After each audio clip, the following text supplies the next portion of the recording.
Everyone, welcome back to another blog. হ্যাঁ, জানি August মাসের ভিডিও আমি অক্টোবর মাসে পোস্ট করছি, তার জন্য আমি এক্সট্রিমলি সরি। সবাই গালাগালি করো, কিন্তু ধীরে সুস্থে আস্তে আস্তে করো। Just kidding. কী বলো তো, ব্লগ এডিটিং করার সময় হচ্ছে না, তাই ব্লগ পোস্ট করার আমার এনার্জিও হচ্ছে না। তো এই জন্য ব্লগগুলো পোস্ট করতে অনেকটা লেট হয়ে যাচ্ছে। যাই হোক, এখন থেকে তোমরা ডেইলি ব্লগগুলো পাবে, মানে ডেইলি পোস্ট করার চেষ্টা করব। তো আজকের এই ব্লগটা হচ্ছে যেদিন আমরা হায়দ্রাবাদ থেকে ব্যাঙ্গালোরে গেছিলাম, তো ব্যাঙ্গালোরের ফার্স্ট দিনের এটা ব্লগ।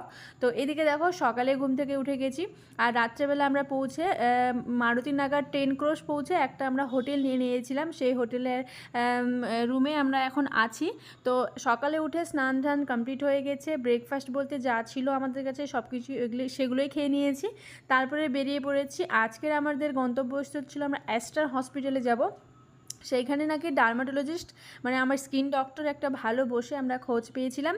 তো তার জন্যে সেখানে আমরা রওনা দিয়েছি। তো আমরা অনেক আর্লি মর্নিংয়ে বেরিয়ে পড়েছি, আর সেখানে গিয়ে জানতে পারি যে ডক্টর 10টা নাহলে 11টার আগে বসেই না। তো যাই হোক, ওখানে আমরা অ্যাপয়েন্টমেন্টটা নিয়ে নিয়েছি। দেন আমরা হসপিটাল যে ক্যান্টিন আছে সেই ক্যান্টিনে চলে এসেছি ব্রেকফাস্ট করতে, কারণ আমরা তাড়াহুড়ো করে বাড়ি থেকে বেরিয়েছিলাম, রুম থেকে বেরিয়েছিলাম। আর রুমে আমাদের যা যা ছিল, মানে পাউরুটি ছিল, ছাতু ছিল, এই সমস্ত শুকনো খাবারগুলো খেয়ে বেরিয়ে গেছিলাম। তো ব্রেকফাস্টের জন্য ওরা দুজন, মানে আমার দাদা আর মিস্টার শেখ নিয়েছে ইডলি, আর আমার ইডলি খুব একটা পছন্দ না, তাই আমি আমার জন্য নিয়ে নিয়েছিলাম হচ্ছে মশালা ডোসা। আমি মিভু দুজনে আমরা সেম খাবারই খেয়েছি। তারপরে ব্রেকফাস্ট কমপ্লিট করে চলে এসেছি আবার আমরা হসপিটালে। আর আমরা যেখানে যেখানে গেছি সেখানে মিভুর জন্য আমি কিন্তু টুকিটাকি খাবারগুলোই ক্যারি করতাম, কারণ বাচ্চা মানুষ তো কখন কি খিদে পেয়ে যায়, কখন কি খেতে ইচ্ছা করে। আর ওর পেটটা সবসময় ভরা থাকলে মানে ও একটু শান্তভাবে থাকবে বলে আমার একটু রিল্যাক্স আসবে। আর ও যদি খিটখিটে হয়ে যায়, বেশি বিরক্ত করে, তাহলে আমিও কিন্তু সেই জায়গায় মানে খুব একটা সময় টিকতে পারবো না। তো যাই হোক, ওইদিকে ওরা ডক্টর দেখিয়ে আসলো, আর মিস্টার শেখও একটা স্কিন ডক্টর দেখালো, আমিও একটা দেখালাম। তো আমারটা এখনও বাকি আছে।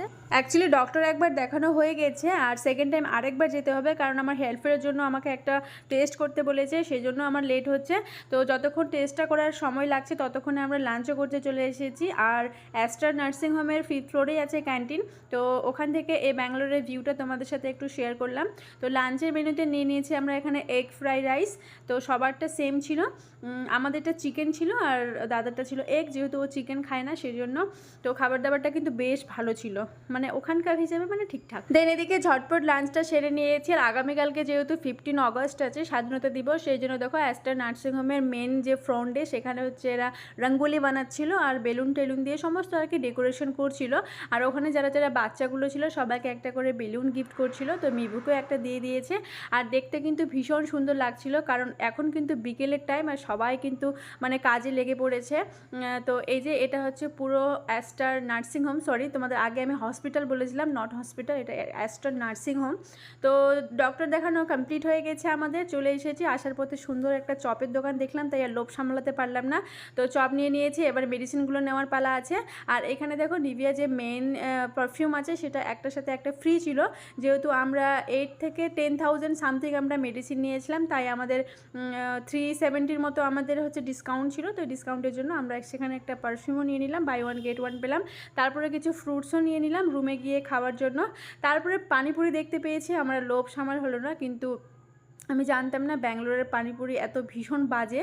মানে আমাদের মালদার যে পানিপুরি, মানে ওয়েস্ট বেঙ্গলের যে পানিপুরি, মানে ফুচকাগুলো, সেগুলো কিন্তু টক ঝাল হয়, কিন্তু ওখানকার পানিপুরি ভীষণ মিষ্টি, সব ফ্লেভারই মিষ্টি। 30 টাকা 6 পিস দেবে, কিন্তু সব ফ্লেভারগুলো কিন্তু চিনি মিশানো আছে, মিষ্টি, খেতে ভীষণ বাজে, তাই মুখটা একদম খারাপ হয়ে গেল। তারপর সোজা চলে গেলাম একটা রেস্টুরেন্টে, যেহেতু অনেকটা রাত হয়ে গিয়েছিল, রুমে যাব, ফ্রেশ হবো, আবার খেতে আসবো, সেই এনার্জিটা আমার কোনোদিনও থাকে না। তাই ভাবলাম যে একেবারে খেয়ে দিয়ে উপরে উঠে যাব, মানে রুমে চলে যাব, গিয়ে একদম রেডি হয়ে ফ্রেশ হয়ে ঘুমিয়ে পড়বো। তো খাবার জন্য এখানে অনেক কিছুই অর্ডার করেছি। প্লেন রাইস ছিল মিস্টার শেখের, চিকেন ছিল, আর আমাদের জন্য ছিল বাটার নান ছিল, এগ গ্রেভি ছিল, তরকারি কী কী ছিল তোমরা দেখেই নিয়েছো। তো এদিকে খাওয়া দাওয়া কমপ্লিট হয়ে গেছে, আর রুমে যাওয়ার আগে দোকানটা আমাদের চোখে পড়লো। আগামীকাল যেহেতু 15 আগস্ট আছে, তাই এখানে টুকিটাকি কিছু ফ্ল্যাগ, তারপরে বো, এইসব কিনছিলাম। তো কালকে 15 আগস্ট উপলক্ষে আমরা কোথায় ঘুরতে গেছিলাম, কী কী করেছি, কী কী দেখেছি, সমস্তটা তোমাদের সাথে আমি কালকের ভিডিওতে শেয়ার করব। তো কালকের ভিডিওটা তোমরা কেউ মিস করো না, সবাই কিন্তু ভিডিওটা অবশ্যই দেখতে থাকো। আর এদিকে দেখো মিবু রুমে চলে এসে সবাইকে বন্দে মাতরম করছে। তো আজ এইটুকুই, দেখা হচ্ছে নেক্সট শর্টে। সবাই খুব ভালো থেকো, টাটা।